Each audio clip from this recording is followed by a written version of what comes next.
Saula, felicitaciones por esta nueva producción, por traernos a quienes hemos vivido el Circo Moscú en aquel entonces, pudimos vivirlo, fue rememorar viejas historias y la verdad que te agradezco por esta revisita al pasado. A la niñez. Exactamente. Y a partir de eso te quería consultar cómo surge para que la gente conozca un poquito acerca de tu historia y tu historia con el Circo de Moscú.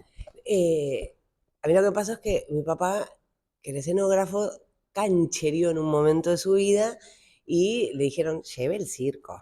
Entonces se tuvo que traer de Rusia, el Circo de Moscú, no era productor, devino en productor, años 60. Y ya en los 70, cuando empecé a venir, porque fue un exitazo tremendo, yo pasaba los inviernos que venía el circo tras bambalinas ahí con... Entonces, en lo personal, es parte también de mi infancia. Aparte, yo cumplo años en julio, entonces pasaba, festejaba entre osos el cumpleaños, que me parecía maravilloso. Hoy no me parece maravilloso los animalitos en jaulas, hay que decir. Bueno, y esas casualidades de la vida, en plena pandemia, pasó la vida. Y en plena pandemia me escribe Carlos Garaycochea, que su padre fue el siguiente productor del circo, ya entraron los 90, o 80 y 90, que tenía todo el material. Y le digo, bueno, dale, veamos, empezamos a revisar cosas y dijimos, esto tiene que ser una película, un documental, un homenaje a lo que fue ese circo, que fue el mejor de todos los tiempos. Esa es un poco la historia del porqué. Bien, ya tenías el porqué, ya tenías el material, que la verdad que es increíble el material que te dio Carlos, que hay cosas que no me hubiera imaginado y que después me imagino que debe haber sido complicado elegir y editar, montar. Pero te voy a decir una cosa, entonces el material que teníamos, que tenía el archivo personal de Carlos Garaycochea, pero después empezó, como vos dijiste, che, yo de chico ahí, y empezaron a decir, che, ¿sabes qué? Mi papá lo filmaba en Super 8, te doy. O de repente, lo mejor que me pasó es estar almorzando en la casa de mamá y viene Pipo Pescador, que es amigo, en Alemania, y me dicen, ¿qué andás? No, estoy editando, Circo Moscú. Yo anduve, me dice, yo estuve en Moscú y participé del circo. ¿Cómo? Sí, busqué el material de archivo en tal lado. Digo, empezó a venir material también de otros lados y de cosas que nunca me hubiera imaginado, como que Pipo trabajó en el Circo Moscú en Moscú, ¿no? Entonces, bueno, se fue armando de esa manera y cuesta elegir también. Bien.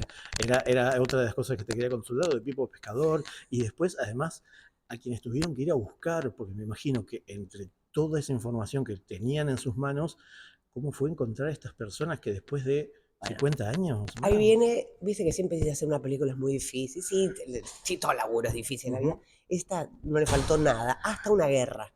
Porque cuando nosotros armamos el proyecto, Carlos, como el circo lo agarra más grande que a mí me agarra muy chica, a Carlos lo agarra más grande, él había ido a giras, tenía contactos, él habla un poco de ruso, habla 5 idiomas, pero sobre todo, entonces él tenía algunas puntas por el mundo y la idea, armamos todo el proyecto, cuando ya tenemos que se filma la mitad en Rusia, teníamos acceso a archivos, contactados los artistas que viven ahí, ¿y qué pasó?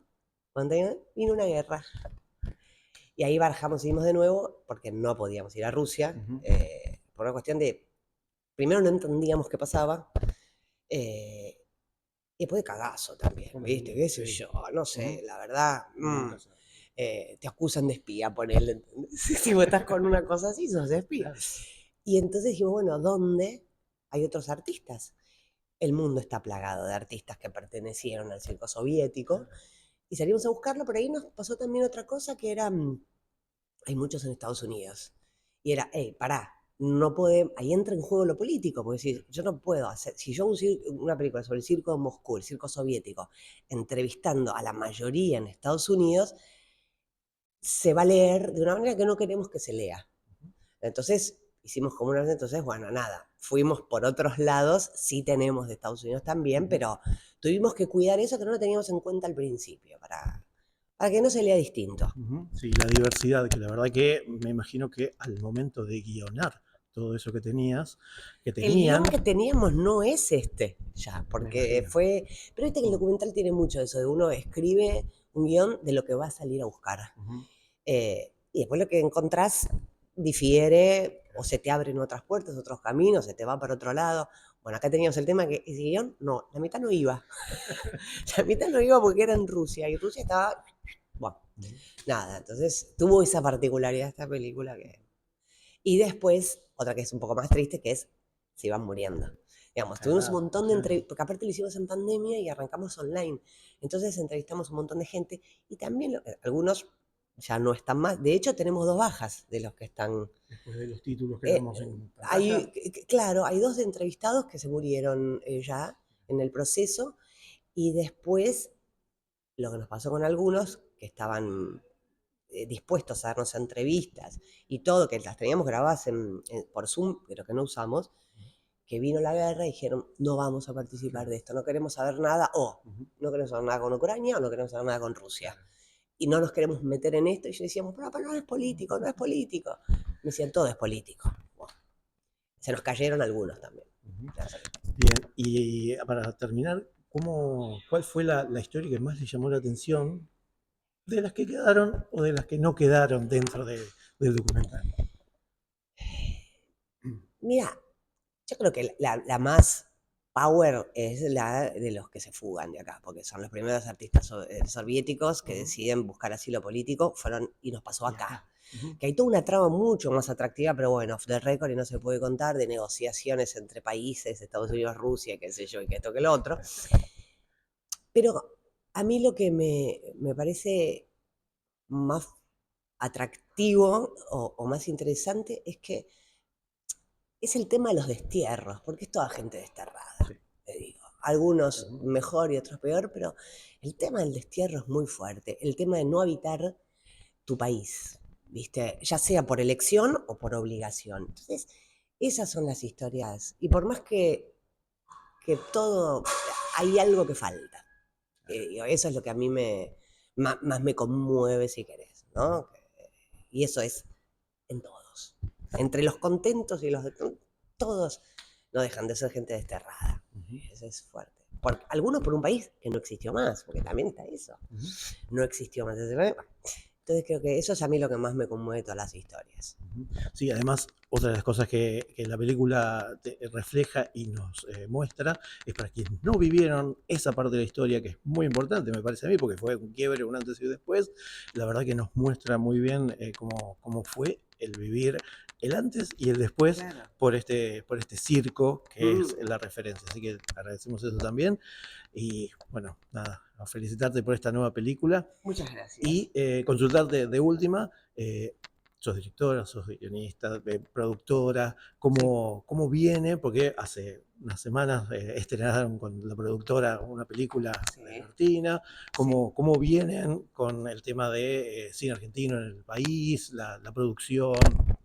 Bueno, yo creo que estamos en un momento como expectantes. De hecho, tanto la película Albertina, Caigan las Rosas, y esta son películas que se iniciaron antes de los cambios, ¿sí? Yo en lo personal estoy expectante. Hay algo que también, digamos, y asustada desde ya, digo, me parece que es complejo esto, pero tengo la obligación de decir que antes también estaba difícil, digo, porque eso es algo que no lo estamos diciendo y dale, digo, esto puede ser un horror, esto nos asusta mucho, pero no estábamos en el paraíso. Digo, me parece eso que es ser justos un poco en eso que está pasando. Y la actitud, por lo menos nuestra, es, igual, hay que inventarse, hay que reinventarse, salir, y de los momentos de crisis surgen posibilidades. Bien, y esas posibilidades, ¿hay algo a futuro, tanto en producción como en...? Sí, tenemos nuestro tercer socio, Schipani, que tiene ahí una película que está terminando, y después, bueno, tenemos mucho desarrollo de cosas que veremos cómo las haremos. Hay que cambiar el chip, no las vamos a hacer como las hacíamos, porque no se puede, y hay que ingeniárselas. Todavía tenemos edad para reinventarnos, ¿no? Y bueno, es un mundo en crisis también. Bueno, para algunos locos dando vueltas. Ahí estamos. No, bueno, Saula, felicitaciones y muchas gracias por esta nueva producción y por rememorarnos el pasado a quienes lo vivimos. Bueno, gracias por la charla entonces. Це нас просто уволили. La perestroika para mí destruyó población de 240 millones de habitantes. Ups. Para mí fue el circo más grande que vi. Y bueno, era un mundo de magia, ¿viste?